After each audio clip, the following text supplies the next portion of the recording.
आता वेळ आली आहे मित्रांनो, ज्या स्पीकरची आपण आतुरतेने वाट पाहत आहोत ते आपले लाडके श्री किशन शर्मा यांना मंचावर बोलवण्याची.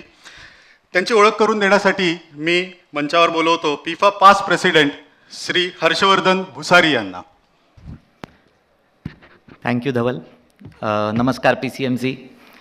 It's always great to see a full house. मी इथे ओळख करून द्यायला आलो आहे मिस्टर किशन शर्मा यांची. सो पहिले मी फॉर्मल ओळख करून देतो आणि मग माझी एक अनऑफिशियल ओळख ती पण करून देतो. सो ही इज अ को founder of OSAT knowledge. He is an investment coach, a keynote speaker, and is passionate enthusiast of behavioral science.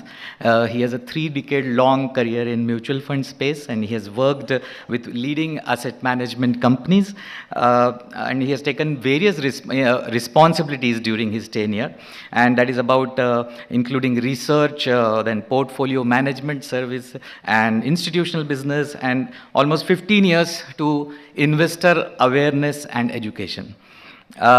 He has conducted, any guesses how many investor seminars he has conducted? Give a wild guess. Yeah, so in few thousands, correct, and it's 3,400 investment seminars. Can we have a big round of applause? I mean, it's amazing. He has traveled across to 210 Indian cities. म्हणजे भारत जोडो म्हणतात तसं अवेअरनेससाठी ते भारत जोडतायत. That is amazing. And he has initiated conversations about significance of behavioural economics and investing in various languages also. म्हणजे हिंदी त्यांचं एक मुख्य त्यांची भाषा आहे आणि त्याच्यामध्ये how he speaks you will just listen to it. And during his tenure with HDFC AMC he has launched a YouTube series on personal finance called Bachat Nivesh Aur Aap. यूट्यूबवरती ते जरूर ऐका. It is kind of a timeless kind of videos because every time, anytime you can listen to it with a lot of basics of the personal finance. By education is a bachelor's degree in economics honors. And of course we all know that he is a very very experienced speaker as well. पण आता मी जे म्हणत होतो कि unofficial, सो हिंदी में किस तरह से बात करना चाहिए आपने बहुत से वक्ते अभी तक सुने होंगे, लेकिन आज शायद एक और आप जब सुनेंगे उनको तो उनको समझ में आएगा कि धारा प्रवाह हिंदी में बोलना किसे कहते हैं. Secondly, I am a big fan of his, there is no doubt, and you will also become once you listen to him. उनका एक अपना नज़रिया होता है. He has got his own research. He prepares very very diligently for any of his investment seminars, और हर seminar में कुछ न कुछ अलग आपको सोचने पर मजबूर कर देते हैं. सोचने पे आपको ज़रूर मजबूर करेंगे, और साथ साथ में इतने सारे चीज़ें अनमोल वचन रहते हैं ना, वो मंदिरों में लगे हुए हैं जिस तरह से अनमोल वचन लिखे रहते हैं. तो इस तरह से आपको अगले आधे पौने घंटे में वो बहुत सारे मिलने वाले हैं. So if you are a good thumb master to type on your mobile and retain them, please do it. बस मोबाइल और किसी चीज़ के लिए यूज़ नहीं कीजिएगा, उनको एकाग्रता से ज़रूर सुनिए. और जब मैंने इतना बिल्डअप कर दिया है तो without much delay let's please welcome him with a big round of applause.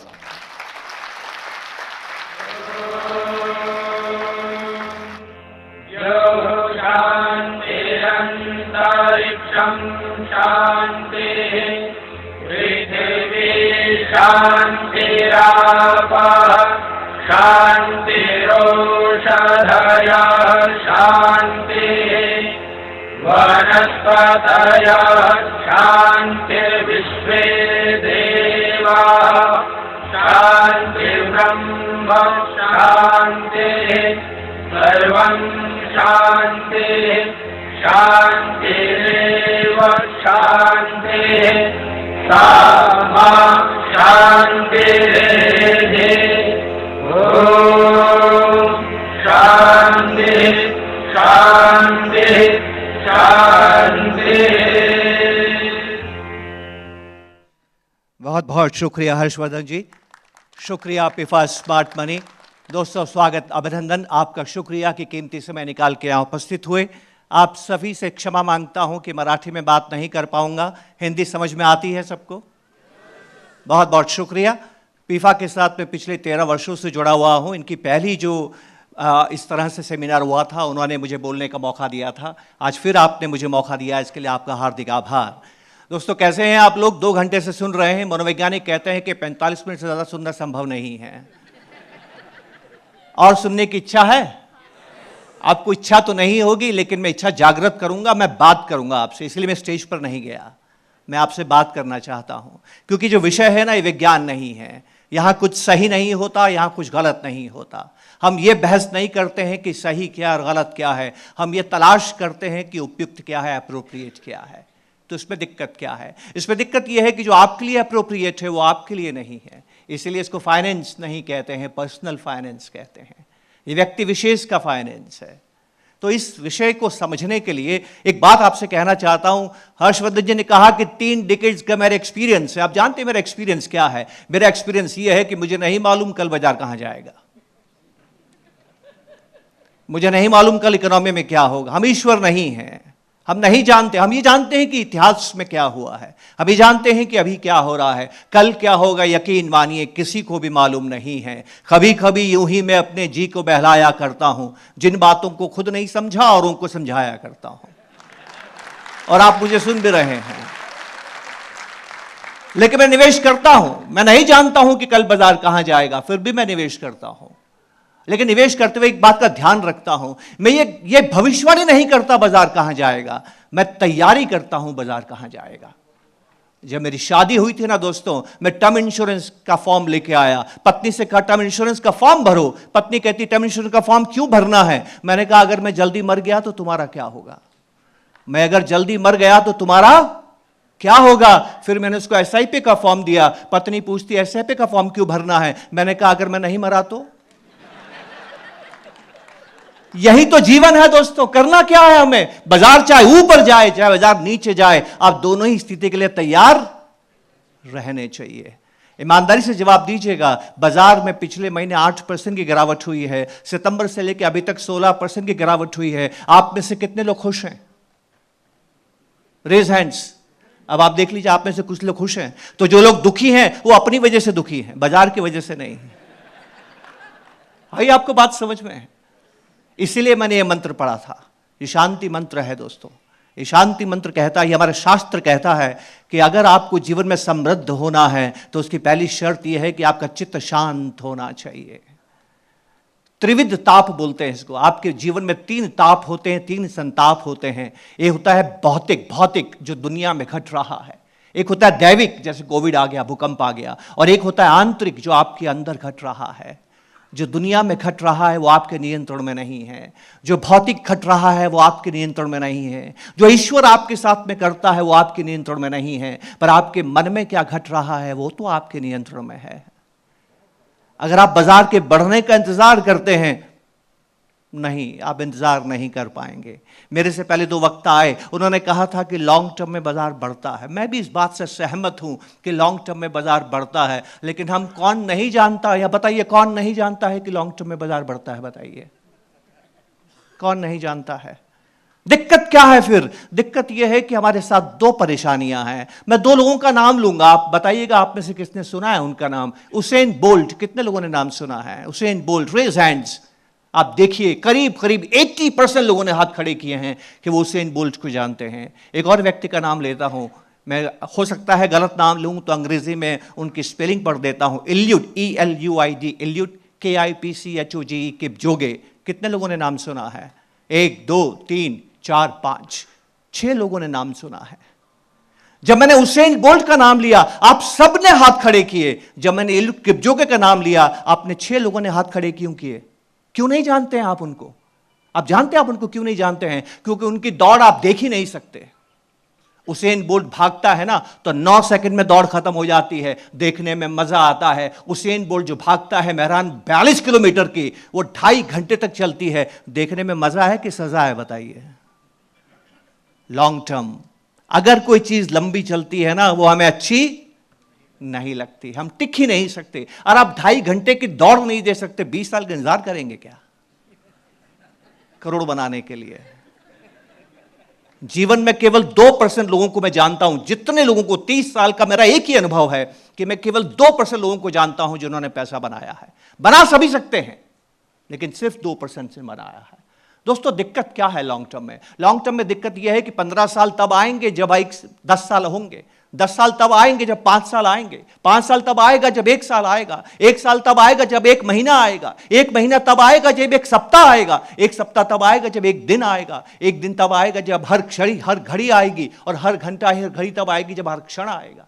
हर क्षण आपको जिंदा रहना है, तब 15 साल देखेंगे ना, है कि नहीं? सवाल ये नहीं है कि लॉन्ग टर्म में क्या होगा, सवाल ये है कि बीच में जो संताप होंगे, जो चुनौतियां आएंगी, जो उतार चढ़ाव आएंगे, तब आप कैसे रिएक्ट करेंगे। बचपन में कहानी पढ़ी थी, लॉन्ग टर्म की कहानी बता रहा हूं, ध्यान से समझिएगा। लॉन्ग टर्म को आसान मत समझिएगा, घर ये सोच के मत जाइएगा कि लॉन्ग टर्म में बाजार में पैसा बनता है। लॉन्ग टर्म आपको टिकना भी पड़ता है, और यह आसान काम नहीं है। अगर आपने तैयारी नहीं की है तो टिक नहीं पाएंगे। और तैयारी करने का मतलब है हर हाल में शांत रहना। और शांत रहने वाला देखिए किसको शांत रहने के लिए कहता था, वो ब्रह्मांड को शांत रहने के लिए कहता है, वो अंतरिक्ष को शांत रहने के लिए कहता है, वो वातावरण को शांत रहने के लिए कहता है, वो देव को शांत रहने के लिए कहता है, वो मानव को शांत रहने के लिए कहता है, वो स्वयं को शांत रहने के लिए कहता है, वो अपने भूत को शांत रहने के लिए कहता है, अपने मन चित्त आत्मा को शांत रहने के लिए कहता है। जब इतनी ज्यादा आप शांति की तलाश करते हैं ना दोस्तों, तब समृद्धि आती है। क्या आप ये सौगंध खा सकते हैं कि बाजार चाहे नीचे जाए चाहे ऊपर जाए, मैं कभी व्यथित नहीं होऊंगा? ये सौगंध किसको खानी है बताइए?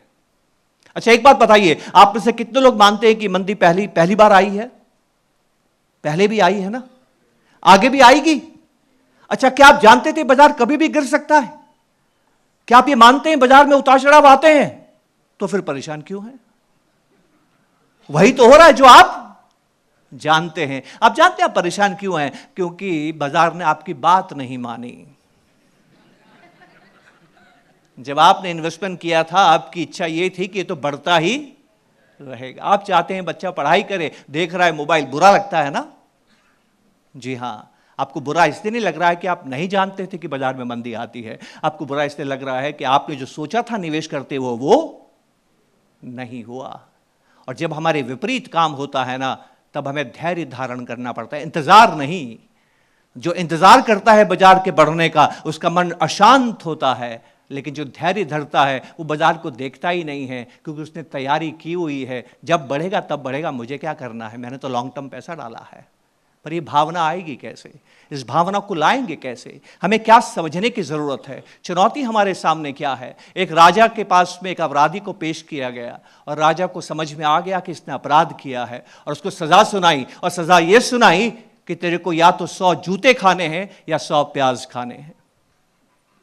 दोनों में से एक सजा तुझे को स्वीकार करनी है। अब वो सोचता है कि मैं क्या करूं, 100 जूते खाऊं तो बहुत दर्द होगा, प्याज तो खाने की चीज है, कैसा मूर्ख राजा है, मैं 100 प्याज खा लेता हूं। उसने राजा को कहा कि मैं 100 प्याज खाने के लिए तैयार हूं। ध्यान से मेरी बात समझिएगा जो मैं कहने जा रहा हूं। एज ह्यूमंस हमारे साथ तकलीफ क्या है? ईश्वर ने ना हमें बड़ी मुश्किल में डाला है। सोचने का काम दिमाग को दिया है, लेकिन महसूस करने का काम इंद्रियों को दिया है। मॉर्निंग वॉक पे जाना चाहिए कि नहीं जाना चाहिए? जाते हैं क्या? आ गई बात समझ में? तो अगर आप हेल्थ के लिए सही काम नहीं कर सकते तो वेल्थ के लिए कैसे करेंगे? तो वो आदमी भी सोच रहा है लॉन्ग टर्म, फ्यूचर सोच रहा है ना, फ्यूचर कि कौन सी सजा मुझे लेनी चाहिए। प्याज तो खाने की चीज है, मैं प्याज खा लेता हूं। अब वो प्याज खाने लगता है, 1 2 3 4, कभी अकेला प्याज नहीं खाया था, हमेशा खाने के साथ खाया था। अब प्याज खा रहा है, ये बड़े बड़े मोटे मोटे प्याज खा रहा है, 1 2 3 4 5 6 7 खाते खाते तो हर जगह से आंसू आने लगे, जलन होने लगी। इतनी जलन होने लगी कि उसको लगा कि अब मैं मर जाऊंगा इस जलन से। अब वर्तमान है, अब फ्यूचर नहीं, अब उसके साथ घट रहा है। Human seek pleasure, avoid pen. अब वो पेन को अवॉइड करना चाहता है। अब उसको प्याज खाना अच्छा नहीं लग रहा है। वो राजा के कदमों में गिर जाता है और राजा से कहता है, प्रभु मेरे से गलती हो गई, क्षमा कीजिए, मैं जूते खाने के लिए तैयार हूं। राजा कहता है तुम्हारी मर्जी, चलो भाई जूते मारे जाएं। अब सर पे 1 जूता, 2 जूता, 3 जूता, 10 जूते पड़ते पड़ते सर से खून आने लगता है। उसको लगता है 10 जूते में हालत हो गई तो 100 जूतों में मेरी हालत क्या हो जाएगी। अब उसको पेन जूते से हो रहा है, प्याज से नहीं। प्याज तो दूर की बात हो गई ना। अब उसको पेन किससे हो रहा है? जूते से हो रहा है। वो राजा के चरणों में फिर गिरता है और फिर कहता है कि नहीं, मुझे जूते नहीं खाने, मैं प्याज खाने के लिए तैयार हूं। आप जानते हैं लॉन्ग टर्म में क्या होता है? 20 साल में वो जूते भी खाता है, प्याज भी खाता है। क्या आप चाहते हैं आपके साथ ऐसा हो? आप चाहते हैं ऐसा हो, तो इसके लिए आपको 20 साल तक शांत रहना होगा दोस्तों। और शांत रहने के लिए आपको एसेट एलोकेशन करना होगा। एसेट एलोकेशन क्या है? एसेट एलोकेशन का मतलब है कि जो पैसा मैंने बचाया है उसको कब खर्च करना है। सिर्फ एक ही काम करना है, मुझे कब खर्च करना है, और कुछ काम नहीं है। ये बाजार ज्ञान का है ही नहीं दोस्तों, या ज्ञान की जरूरत नहीं है। अगर ज्ञान की जरूरत होती, इंटेलिजेंस की जरूरत होती, ब्रिलियंस की जरूरत होती, विषय की जरूरत होती, तो दुनिया का हर मैथमेटिशियन आज स्टॉक मार्केट में सबसे अच्छा इन्वेस्टर होता, दुनिया का हर साइंटिस्ट सबसे अच्छा इन्वेस्टर होता, दुनिया का हर टेक्नोक्रेट सबसे अच्छा इन्वेस्टर होता, दुनिया का हर इंजीनियर सबसे अच्छा इन्वेस्टर होता। पर क्या ऐसा है क्या? दुनिया का सबसे बड़ा साइंटिस्ट न्यूटन ने तो इस बाजार में ऐसी मार खाई कि उसने कहा कि दुनिया पागल है। जी हां, दुनिया का सबसे बड़ा साइंटिस्ट इस बाजार से पैसा कमा ना सका। तो इस बाजार में पैसा कमाने के लिए ज्ञान की जरूरत नहीं है दोस्तों। इस दुनिया से पैसा कमाने के लिए आपको सिर्फ एक बात की जरूरत है कि आपको पहुंचना कहां है। चित्त को शांत रखना है। आप इस मीटिंग के बाद, जब ये मीटिंग खत्म हो जाएगी, आप कहां जाएंगे? आप कहां जाएंगे? घर जाएंगे। तो आपका अगला लक्ष्य क्या है? घर जाना। आप आए कैसे हैं? गाड़ी में बैठ के आए हैं। कोई व्यक्ति मुझे यहां पर मेरी चुनौती स्वीकार करेगा क्या कि मुझे यहां कह के जाएगा कि कौन सी गति पे अपनी गाड़ी चलाएगा? क्यों? Depends on traffic. और आपका घर 10 किलोमीटर दूर है, 15 मिनट में आपकी गाड़ी की स्पीड क्या आप तय नहीं कर सकते। तो आप तय क्या करते हैं कि गाड़ी की गति मेरे नियंत्रण में नहीं है, मुझे गाड़ी चाहे धीमे चले चाहे तेज चले, मुझे घर ही पहुंचना है। इन्वेस्टमेंट में ईमानदारी से जवाब दीजिएगा। पहला सवाल क्या पूछते हैं आप? हद हो गई। 15 मिनट का आप स्पीड नहीं बता सकते, मुझे आप 20 साल का रिटर्न पूछ रहे हैं। मेरा क्या अनुभव है? मेरा 30 साल का अनुभव क्या है? इस बाजार में दो मूर्ख आपस में मिलते हैं, एक पूछता है रिटर्न क्या आएगा, दूसरा बताएगा क्या आएगा। किस दोनों को नहीं मालूम है क्या आएगा। टाइम पास है। हमें नहीं मालूम रिटर्न क्या आएगा, हमें सिर्फ यह मालूम है मुझे घर पहुंचना है, मुझे सिर्फ यह तय करना है कि मुझे कितने करोड़ चाहिए। और वो करोड़ आप कैसे तय करेंगे? वो करोड़ आप कैसे तय करेंगे? इसको तय करना बहुत जरूरी है। हमारे यहां कोई सेरेमनी बिना शांति मंत्र के नहीं होती। आप कभी घर में ध्यान दीजिए, पहला मंत्र जो आप पढ़ते हैं वो हमेशा शांति मंत्र होता है। क्यों? क्योंकि मन के अंदर अजीब अजीब से ख्याल आते हैं, मन में अजीब अजीब से विचार आते हैं। जैसी घटना घटती है वैसे ख्याल आते हैं। मेरे पड़ोसी ने कभी इक्विटी मार्केट में निवेश नहीं किया था, कभी नहीं किया था, पर कोविड के बाद के बहाव में उन्होंने भी इन्वेस्टमेंट कर दिया। 3 साल पहले 2022 में उन्होंने इन्वेस्टमेंट किया। मैंने उनसे कहा कि आपने इन्वेस्टमेंट करना शुरू कर दिया, स्वागत है। और उनका कोई सरपरस्त नहीं है, क्योंकि उन्होंने यूट्यूब से सीख के निवेश करना शुरू किया। अब यूट्यूब में 2 तरह के लोग आते हैं। मैं भी सोशल मीडिया पे हूं, मैं भी यूट्यूब पे हूं। मेरे उतने फॉलोवर्स नहीं है जितने उनके फॉलोवर्स हैं जो 2022-23 में कहते थे कि कौन सा शेयर ज्यादा भागेगा, किस शेयर दुगना हो जाएगा। उसके बहुत फॉलोवर्स होते हैं। जो आदमी बोलता है ना ये शेयर दुगना हो जाएगा, उसके बहुत फॉलोवर्स होते हैं। क्योंकि मेरा अनुभव यह है कि जब तेजी होती है गधे घोड़ों से तेज भागते हैं। और ये मैंने लिखा भी, किसी ने पढ़ा नहीं, किसी ने पढ़ा नहीं कि गधे घोड़ों से तेज भागते हैं। गधों पे दाव लगाया, आज 70% डाउन है गधे सारे, है कि कोई मेरे को सुनने वाला नहीं था। और अब मैं कह रहा हूं निवेश कीजिए, ये समय निवेश करने का है। 10% से नीचे चली गई, 10 साल के औसत से आपकी वैल्यूएशन नीचे चली गई है। तो वो भाई जो गधे पे दाव लगा रहा था अब क्या कह रहा है, बाजार में बड़ा खतरा है, दूर रहिए। मार्क फेबर ने कहा है मंदी लंबी चलेगी, बाजार बढ़े तो बाहर निकल जाओ। पढ़ा ना आपने? अभी यूट्यूबर आपको बाजार में सावधान रहने के लिए कह रहा है। दिक्कत क्या है दोस्तों? आपको समझ में नहीं आता आपका हितैषी कौन है। अगर आपको कोई खतरा दिखाता है तो वो आपको भला आदमी दिखता है, और मेरे जैसा आदमी जो कहता है कि आपका लॉन्ग टर्म में पैसा बनेगा वो सेल्समैन नजर आता है। Isn't it? आपको हर यूट्यूबर जो खतरा दिखाएगा आपको अच्छा लगेगा, हर टीवी वाला जो आपको खतरा दिखाएगा वो अच्छा लगेगा। अरे खतरे से डरना नहीं है, खतरे के लिए सावधान होना है दोस्तों। याद कीजिए उस दिन को। मैं अपना एक्सपीरियंस आपको बताता हूं। आपका एक्सपीरियंस है कि नहीं है मुझे बताइएगा। आज से 25 साल पहले की बात है। मैं पिता बना। जब मैं पिता बना तो मेरी पत्नी दूर थी मेरे से, वो अपने मायके गई हुई थी। जैसे खबर आई कि मैं पिता बन गया हूं, मेरा बेटा हुआ है, मैं उसी वक्त गाड़ी पकड़ के उनके घर पहुंचा और उस नन्हे से बच्चे को मैंने हाथ में लिया। जब मैंने उस नन्हे से बच्चे को हाथ में लिया तो आप जानते मेरे मन में ख्याल क्या आया? मेरे मन में ये ख्याल नहीं आया कि ये बड़ा होगा कि नहीं होगा। मेरे मन में एक ख्याल आया कि इसके बड़े होने में बाधाएं मैं उत्पन्न नहीं होने दूंगा, हर हाल में इसको हर खतरे से बचाऊंगा। मैंने ये चिंता नहीं की थी कि ये बड़ा होगा कि नहीं होगा, मैंने चिंता ये की थी कि बड़े होने में जो खतरे आएंगे उसको मुझे बचाने की कोशिश करनी है। क्या आप भी यही करते हैं? क्या यही करते हैं ना? तो फिर बाजार के बढ़ने की चिंता क्यों करते हैं? रिस्क को मैनेज कीजिए ना। क्या करना है? यही तो करना है। अरे बाजार गिरने पर मैं क्या करूंगा यह तय कीजिए, खतरे का सामना कैसे करूंगा यह तय कीजिए। यह क्यों जानना चाहते हैं कि बाजार बढ़ेगा कि नहीं बढ़ेगा? क्या ईश्वर से पूछा था मेरा बेटा बड़ा होगा कि नहीं होगा? आपने मान लिया था ना वक्त के साथ बड़ा होगा।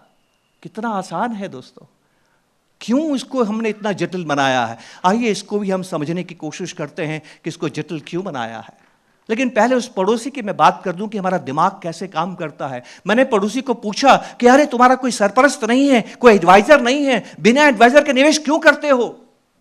युद्ध में, महाभारत में अर्जुन को अर्जुन युद्ध करना जानता था। अर्जुन सबसे महान योद्धा था, अर्जुन सबसे शक्तिशाली योद्धा था, सर्वश्रेष्ठ धनुर्धर था।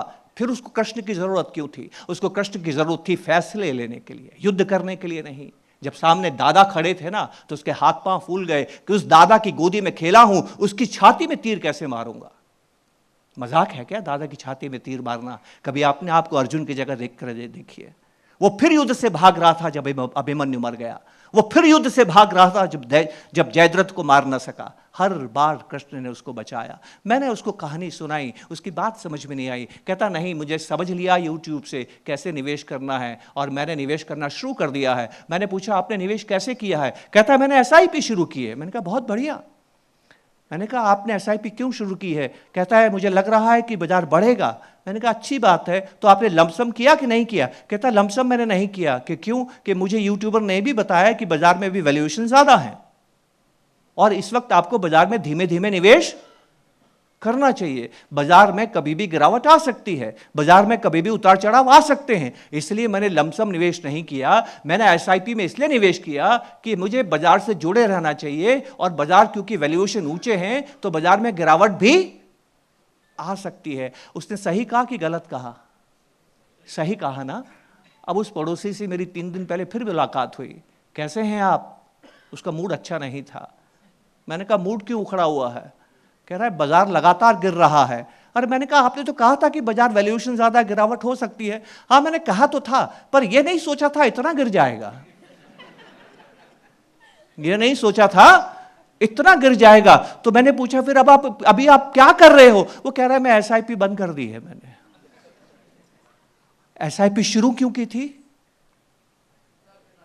क्योंकि बाजार गिरने पर फायदा होता है। किसने कहा था? उसी ने कहा था और उसी ने बाजार गिरने पर SIP को बंद कर दिया। जूते और प्याज खा रहा है कि नहीं बताइए आप? यही तो बात हमें समझनी है। हमें जो स्थिति होती है ना, जैसी स्थिति वो बात हमें अच्छी लगती नहीं। बाजार तो ऊपर नीचे होगा, आपको ऊपर नीचे नहीं होना है। मेरी पत्नी शादी करके आई, पहली बार किचन में गई, हम बाहर खाने का इंतजार कर रहे हैं, अचानक से चिल्लाने की आवाज आई। हम घबरा के भागे कि नहीं दुल्हन को क्या हो गया। घबरा गए हम जाके देखा वो उड़ने वाला बड़ा कॉकरोच होता है ना, वो एक कोने में था और दूसरे कोने में मेरी वाइफ खड़ी थी। हमें समझ में आ गया कि वो कॉकरोच से डरती है। आज शादी को 25 साल 26 साल होने को आए, आज भी वो कॉकरोच से डरती है। पर मेरा बेटा जो छोटा वाला है, जब वो 5 साल का हो गया, वो नहीं डरता था। जैसे चिल्लाने की आवाज आती थी किचन में जाता था और झाड़ू उठा के कॉकरोच को बाहर निकालता था। अब मेरे पास 2 ऑप्शन है। पहला ऑप्शन, मैं पत्नी से कहूं कि तुम कॉकरोच के आने से घबराए मत करो, learn how to deal with cockroach, जैसे तुम्हारा बेटा करता है, झाड़ू से दबा के उसको बाहर निकाल देता है। तुम सीख लो कि कॉकरोच से कैसे हमें उसको डील करना है। उसने अभी तक नहीं सीखा। एक बात बताएं दोस्तों ईमानदारी से, क्या मैं कॉकरोच से ये कह सकता हूं कि तुम मत आया करो, तुम्हारे आने से मेरी पत्नी परेशान होती है? ये कह सकता हूं कॉकरोच से? तो आप में से कोई ये कह सकता है हे बाजार मैंने इन्वेस्टमेंट कर दिया तुम गिरना मत? ये तो आप नहीं कह सकते ना। तो आप क्या कर सकते हो? आप ईश्वर से कभी यह प्रार्थना नहीं करते हैं हे ईश्वर मुझे जीवन में दुख मत देना। ईश्वर कभी आपकी बात नहीं सुनेगा। ईश्वर से आप हमेशा ये प्रार्थना करते हैं, मुझे चाहे दुख दो चाहे सुख दो, हर स्थिति का सामना करने की मुझे शक्ति देना, तब जाके वो आपकी बात मानता है। ये बाजार भी भगवान है दोस्तों, इतनी दौलत बना के देता है कि आप मुक्त हो जाते हैं, और मुक्त होना ही जरूरी है। शांति के साथ ही समृद्धि आती है, और समृद्धि किसे कहते हैं, और समृद्धि हमें क्यों चाहिए, पैसा हमें क्यों चाहिए, हम क्यों इतना ज़्यादा पैसे के पीछे भागते हैं। हमें पैसे के पीछे भागने की ज़रूरत नहीं है दोस्तों, हमें पैसे को अपने पास लाने की ज़रूरत है। अगर आप पैसे के पीछे भागेंगे तो इंद्र बन जाएंगे, 24 घंटे चिंता में रहेंगे, कोई मुझे अपनी कुर्सी से तो हटा नहीं रहा है। हर तपस्वी का वो अप्सराएं भेज के तपस्या को भंग करता है, नारायण कभी ये नहीं करते हैं। इंद्र लक्ष्मी के पीछे भागता है और लक्ष्मी नारायण के पीछे जाती है। तो नारायण और इंद्र में फ़र्क क्या है, इस फ़र्क को हमें समझने की कोशिश करनी है दोस्तों। ध्यान से समझिएगा, नारायण के पास क्या आप जानते हैं, नारायण के पास सर्प है जिसकी शैया पे वो सोते हैं, और बाहर दरबान कौन है, गरुड़ है। गरुड़ और सांप में दोस्ती होती है कि दुश्मनी होती है, विपरीत होते हैं कि एक जैसे होते हैं। जी हाँ, सर्प को शॉर्ट टर्म माना गया है क्योंकि वो नीचे रहता है, और गरुड़ सबसे ऊंचा उड़ता है, उसको लॉन्ग टर्म माना गया शास्त्रों में। सिर्फ आप नारायण तभी बनते हैं जब दो विपरीत विचारों को एक साथ अपने अंदर आत्मसात करते हैं। यही तो आपको करना है। जब मैंने कहा कि मैं कल भी मर सकता हूं, मैं 100 साल जी भी सकता हूं, यही तो मैं कर रहा था, राइट। हमेशा इस बात को अपने एडवाइज़र को हमेशा पूछिए कि बाजार तो बढ़ेगा, लेकिन कभी गिर गया तो मुझे क्या करना है, पहले से ही तय करके देखिए आप कभी भी अशांत नहीं होंगे। और जो व्यक्ति अशांत नहीं होता है, जिसका चित्त शांत रहता है, वो सही निर्णय ले सकता है। जो सही निर्णय ले सकता है वो पूरी यात्रा कर सकता है। जो पूरी यात्रा करता है उसको कंपाउंडिंग प्राप्त होती है, और जिसको कंपाउंडिंग प्राप्त होती है वही दौलत का निर्माण करता है, और एक ऐसी दौलत का निर्माण करता है दोस्तों कि फिर उसके बाद आपको पैसों के लिए काम करने की जरूरत नहीं पड़ती है। मेरे 30 साल के अनुभव में मैंने 10 साल खराब कर दिए, पर पिछले 20 साल ऐसे निकाले दोस्तों कि एक दिन मेरे जीवन में और मेरी पत्नी के जीवन में ऐसा आया कि हमारे अकाउंट में जो पैसा है, फोलियो में जो पैसा है, उसमें से जो पैसा बन रहा है वो हमारी एक्टिव इनकम से ज्यादा हो गया। मतलब पैसिव इनकम एक्टिव इनकम से ज्यादा हो गई। अब ध्यान से मेरी बात सुनिएगा, 2022 हम केवल धनतेरस को देखते हैं कि हमारा फोलियो का बैलेंस क्या है। मेरी पत्नी तो आज भी नहीं जानती है कि पिछले 20 सालों में उसके फोलियो का रिटर्न क्या आया, कभी जानती ही नहीं है। आप चाहें तो कभी उनसे मिलिएगा और बात कीजिएगा, वो आपको चुनौती देता हूं, आप उनको 10 करोड़ का इनाम दीजिए कि आप बताइए आपको फोलियो का रिटर्न क्या, मैं आपको 10 करोड़ दूंगा, वो आपको नहीं बता पाएगी, उसको मालूम ही नहीं है। लेकिन 17 साल की नौकरी में 18वें साल के धनतेरस में हमने क्या देखा कि उस साल उसका जो पोर्टफोलियो का बैलेंस है, उसका अगर हम 4% पैसा निकाल लें तो उसकी सैलरी से ज़्यादा है। कितना? केवल 4%। मैंने पत्नी से कहा पैसा निकालो और खर्च करो, दिल खोल के खर्च करो। मैं तुमसे वादा करता हूं अगले 2-3 साल में जो पैसा तुमने निकाला है वापस भर जाएगा। इसको अक्षय पात्र कहते हैं, कभी सुना है आपने? जीवन में अक्षय पात्र बनाइए दोस्तों। आप पैसा भी खर्चते रहेंगे और वो बढ़ता भी रहेगा। कंपाउंडिंग। 27 साल हो गए शादी को, 3 सालों से जो मोहब्बत मिली है पहले कभी नहीं मिली। क्योंकि जो मजा खर्चने में है ना दोस्तों, वो मजा बचाने में नहीं है। शास्त्र भी यही कहता है दोस्तों, पैसा बचता नहीं है दोस्तों, पैसा खर्च होता है। बचत की व्याख्या क्या आप जानते हैं? बचत को इकोनॉमिक्स में कहा गया डिफर्ड स्पेंडिंग। जो भी पैसा आपने बचाया है वो एक न एक दिन खर्च होना है। कब खर्च होना है उसके हिसाब से आपको निवेश करना है, तब शांति आती है। असीम शांति कब आती है? जब आप परिवार के साथ बैठते हैं और कागज पे लिखते हैं कि ये 100 रुपया जो मैंने बचाया कब खर्च करना है, ये 5 रुपया अगले महीने खर्च करना है। लिक्विड फंड्स, ये 10 रुपया मुझे 6, 8, 10, 12 महीने में खर्च करना है। शॉर्ट टर्म फंड्स, ये 10 रुपया मुझे 2 साल में खर्च करना है। मीडियम टर्म फंड्स, ये 15 रुपया मुझे 3 साल में खर्च करना है। बॉन्ड फंड्स, ये 25 रुपया मुझे 5 साल में खर्च करना है। हाइब्रिड फंड्स, ये पैसा मुझे 8, 10, 12, 15 साल के बाद खर्च करना है। इक्विटी फंड्स, बस कागज में लिख दीजिए, उसके बाद बाजार गिरने पर भी रात को नींद आएगी, क्योंकि कागज क्या बोलता है, आपने कौन सा पैसा डाला है जो आपको अभी जरूरत नहीं है, और जो पैसा अभी जरूरत है उसमें मंदी नहीं है। तभी तो शांत होंगे ना। कुल मिला के आपको शांत रहना है, और इसी को एसेट एलोकेशन कहते हैं दोस्तों। तो दो काम करने हैं, एसेट एलोकेशन करना है और अक्षय पात्र का ध्येय करना है। मुझे कितने करोड़ चाहिए कि मैं मुक्त हो जाऊंगा, यही शास्त्र भी कहता है। दोस्तों ध्यान से मेरी बात समझिएगा। दुनिया में तकलीफ क्या है, जो बात ट्रंप को समझ में नहीं आ रही वो बात क्या है, मैं आपसे कहता हूं। क्या आप ईश्वर में आस्था रखते हैं? रखते हैं। तो जब ईश्वर के दर्शन करने मंदिर जाते हैं तो आप क्या करते हैं? आप जानते हैं, बाहर दुकानें होती हैं, वहां से कुछ खरीदते हैं, मिठाई खरीदते हैं, फल फूल खरीदते हैं, माला खरीदते हैं, दिया खरीदते हैं, जोत लगाते हैं, ये करते हैं ना, और ईश्वर को अर्पित करते हैं। उसको क्या बोलते हैं? नैवेद्य। और फिर पुजारी आपको वापस ला के देता है, उसको क्या बोलते हैं? प्रसाद। आप ईश्वर को नैवेद्य अर्पित करते हैं। जो आपके पास है, जो आपकी श्रद्धा है, आप ईश्वर को देते हैं और ईश्वर से आप याचना करते हैं कि जो मुझे चाहिए वो मुझे दो। You give what you have and you get what you want. ये क्या है? ट्रांजैक्शन।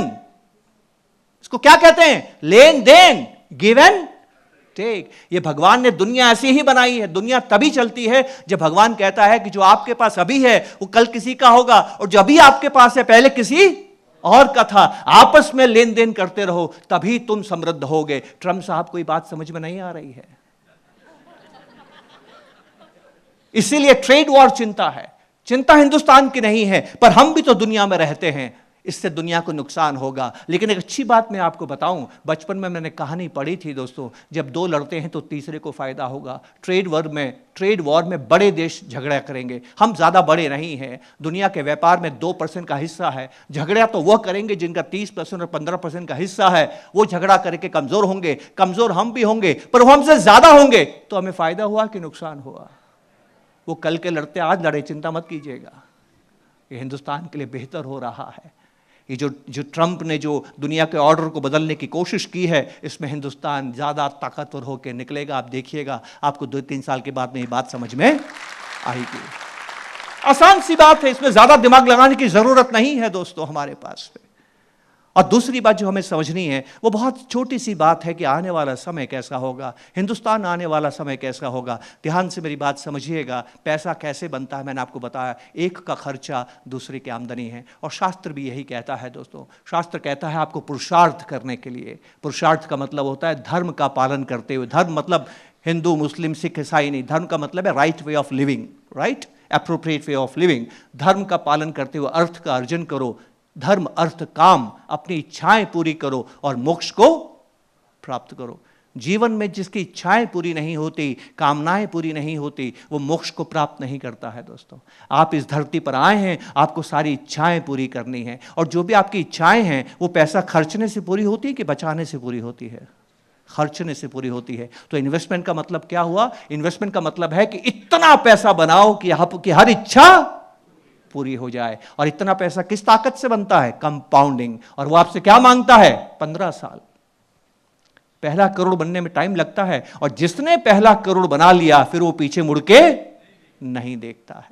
ये मामूली सी बात है दोस्तों जो हमें समझने की जरूरत है। पर ये समझ में क्यों नहीं आती है? क्योंकि चित्त शांत नहीं रहता है। बाजार के ऊपर नीचे होने से हम ऊपर नीचे होने, वो नहीं होने देना है दोस्तों, वो नहीं होने देना है।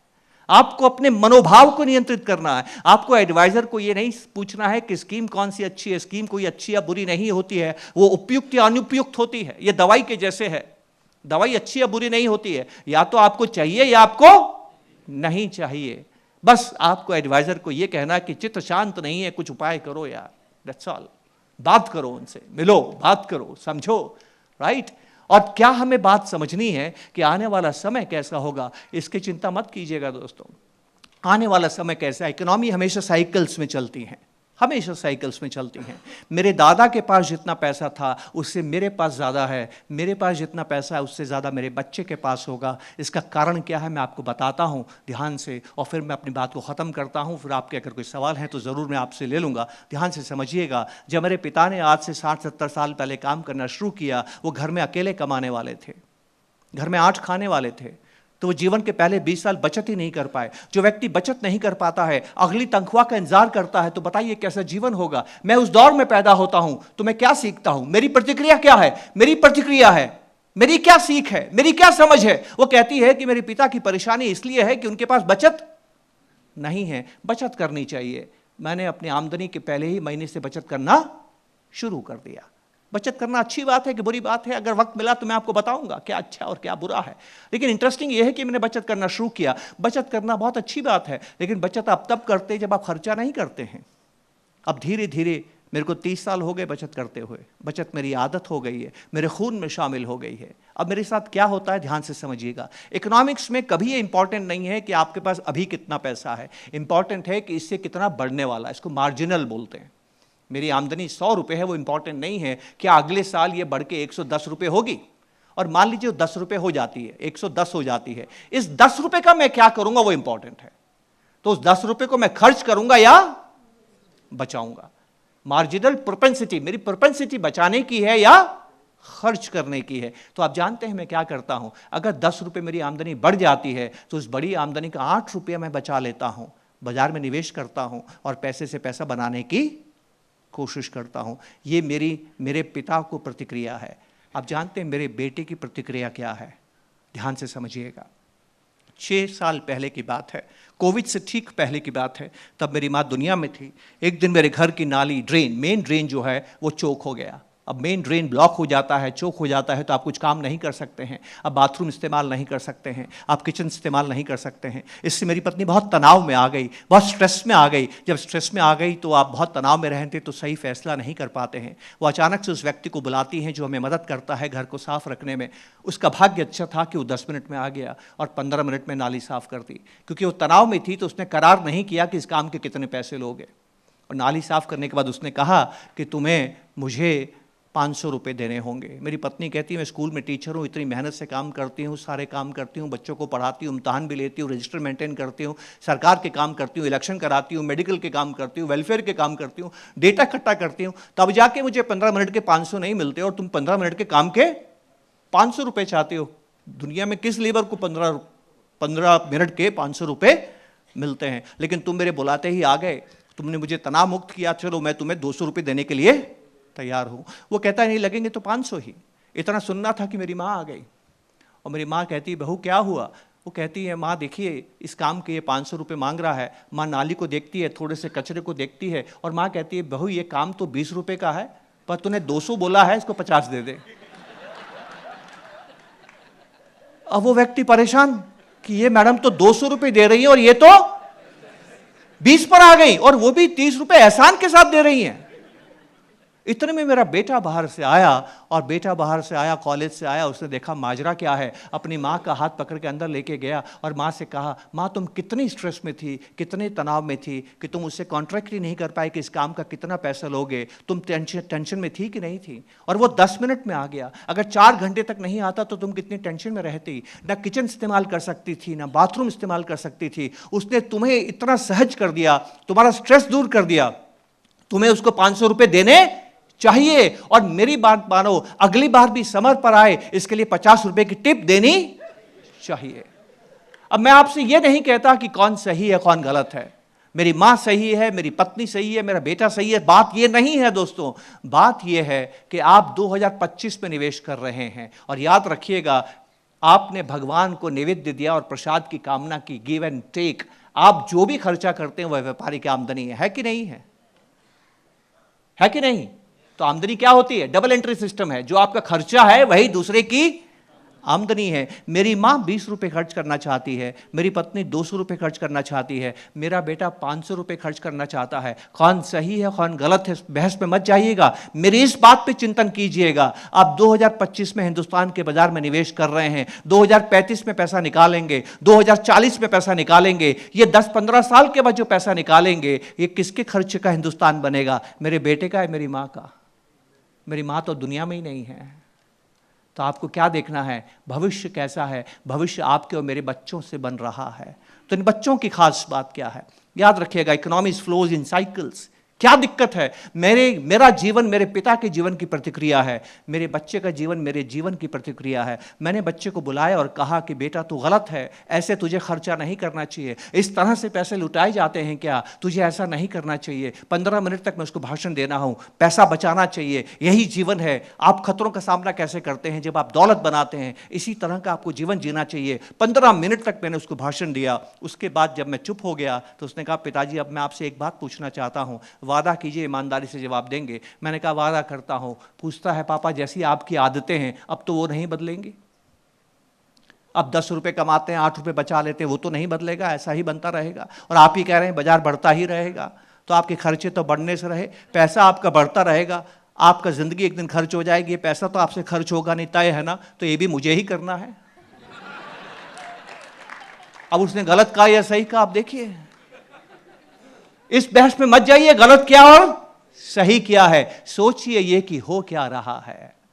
पूना की आबादी को 2 हिस्सों में बांट दीजिए दोस्तों। पूना के वो लोग जिनकी उम्र 30 साल से ज़्यादा है, पूना के वो लोग जिनकी उम्र 30 साल से कम है। धन दौलत जायदाद पैसा प्रॉपर्टी बैंक बैलेंस ज्वेलरी किसके पास ज़्यादा है?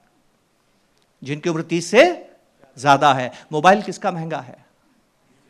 आ गई बात समझ में आपको? हिंदुस्तान के 20 साल बहुत खूबसूरत है दोस्तों। ये सब नए बच्चे अपनी कमाई भी खर्च करेंगे और आपकी बचत भी खर्च करेंगे। सोचिए व्यापारी कितना कमाएगा, सोच सकते हैं आप? तो बाजार कहां जाएगा ये आप ही तय कर सकते हैं। बस एक बात का ध्यान रखिएगा चित्त को शांत रखने के लिए, ये आपका युद्ध है। गजानन गणपति से सीखिएगा दोस्तों जो मैं आपसे कहने जा रहा हूं। आप जानते हैं वो कौन है? वो बुद्धि के देव हैं। वो बुद्धि के देव क्यों हैं? क्योंकि वो प्रथम पूज्य हैं। वो प्रथम पूज्य क्यों हैं? क्योंकि वो बुद्धि के देव हैं। अब ये कैसी विडंबना है? वो प्रथम पूज्य क्यों हैं और वो बुद्धि के देव क्यों हैं? वो बुद्धि के देव इसलिए हैं क्योंकि वो विघ्नहर्ता है। शास्त्र ये कहता है कि जब भी कोई शुभ कार्य करेंगे तो बाधाएं आएंगी कि नहीं आएंगी? सदैव आएंगी। और बाधाओं को वही दूर कर सकता है जिसके पास बुद्धि होती है, ज्ञान नहीं। ज्ञान एक अलग विषय है। आपको यहां ज्ञान की जरूरत नहीं है, यहां बुद्धि की जरूरत है। गजानन प्रथम पूज्य क्यों है आप जानते हैं दोस्तों? क्योंकि गजानन ने प्रतिस्पर्धा नहीं की। जब ब्रह्मा जी ने कहा कि दुनिया के 3 चक्कर काटो, तो उन्होंने किसके 3 चक्कर काटे? अपने माता पिता के। तो मेरी बात ध्यान से समझिएगा, आपने जो पैसा बचाया है और निवेश किया है, ये किसके सपनों को पूरा करने के लिए बचाया है बताइए? अपने परिवार के कि पड़ोसी के परिवार के लिए? ईमानदारी से बताइए किसके लिए बचाया है?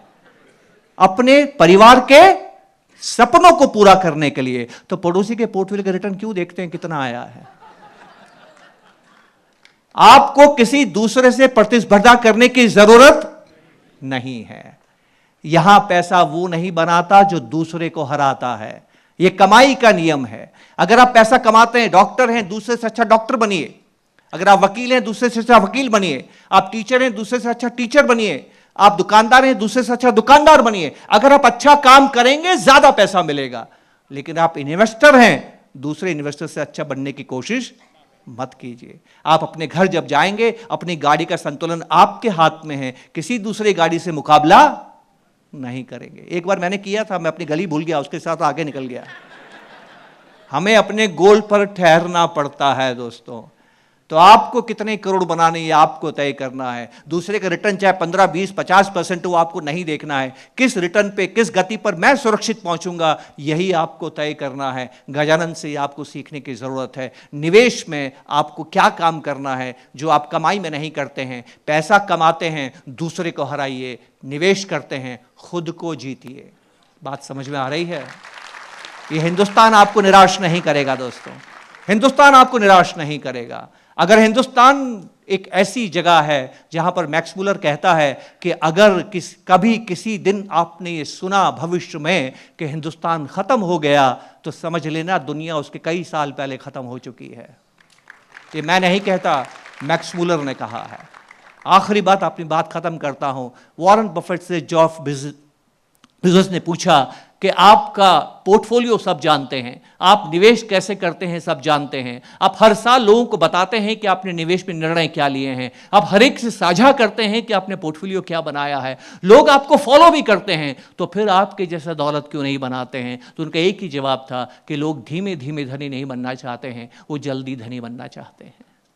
जल्दबाजी मत कीजिए दोस्तों, मंजिल पे पहुंचने की कोशिश कीजिए। आप ही से पूछता हूं, जवाब दीजिएगा। जीवन हो या निवेश, हमें फासले तय करते हैं, हमें दूरियां तय करनी है। दूरियां कौन तय करता है? जो तेज भागता है या देर तक चलता है?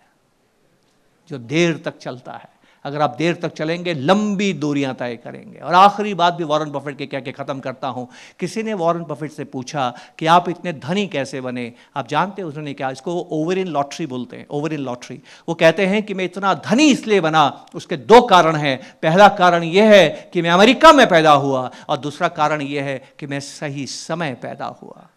अगले 20 साल में अगर आप अक्षय पात्र बनाते हैं तो इसके दो कारण होंगे, आप हिंदुस्तान में पैदा हुए हैं और सही समय पैदा हुए हैं। नमस्कार, जय Hind, thank you very much. जोरदार टाळ्या वाजवूयात आपण।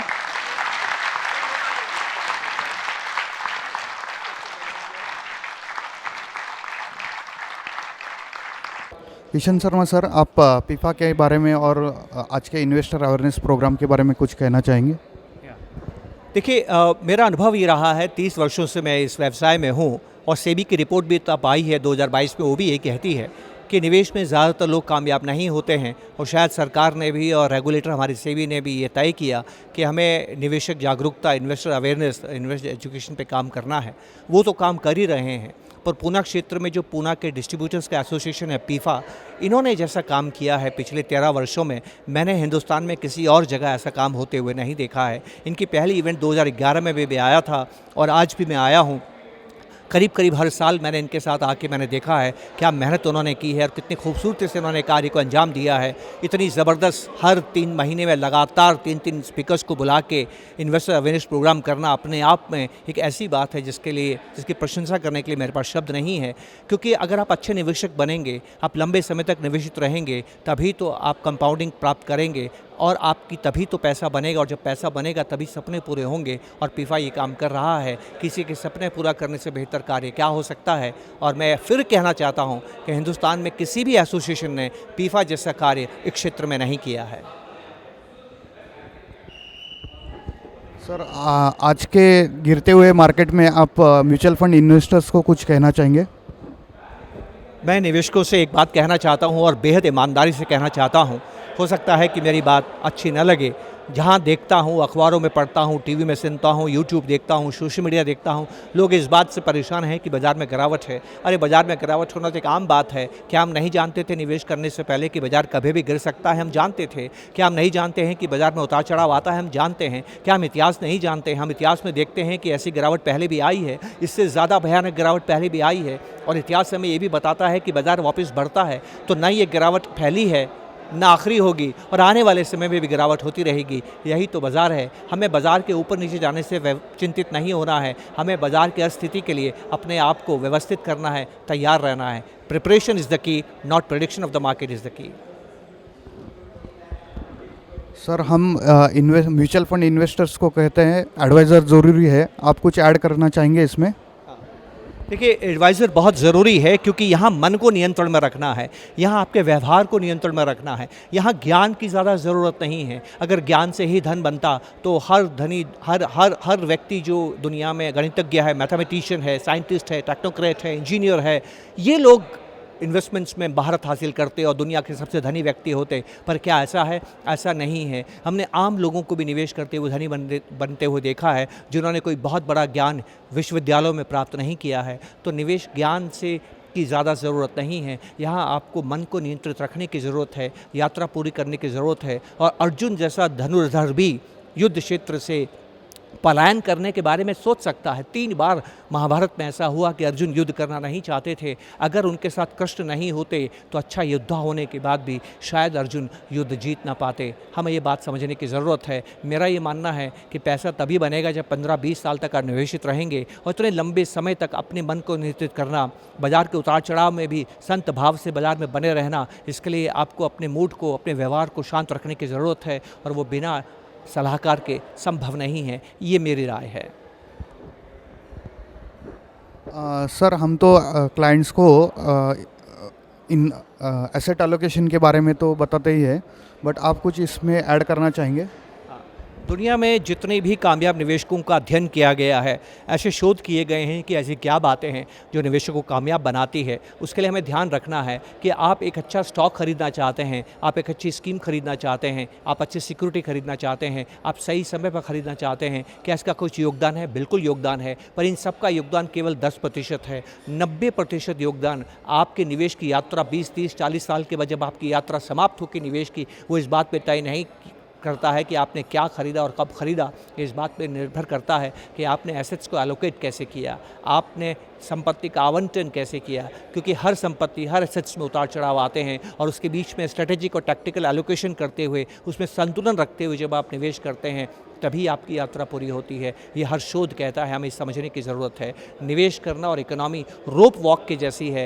रोप वॉक जो व्यक्ति करता है, कभी दाएं झुकता है, कभी बाएं झुकता है, वो कभी सीधा चल ही नहीं सकता। ना दाएं झुकना अच्छा है, ना बाएं झुकना अच्छा है, ना ये एसेट अच्छा है, ना वो एसेट अच्छा है। आपको हर एसेट की ज़रूरत है ताकि आप संतुलन बना सकें, और जो संतुलन बनाता है वही यात्रा पूरी करता है। जो यात्रा पूरी करता है वही कंपाउंडिंग को प्राप्त करता है, और जो कंपाउंडिंग प्राप्त करता है वही दौलत का निर्माण करता है। ये मेरा दृढ़ विश्वास है।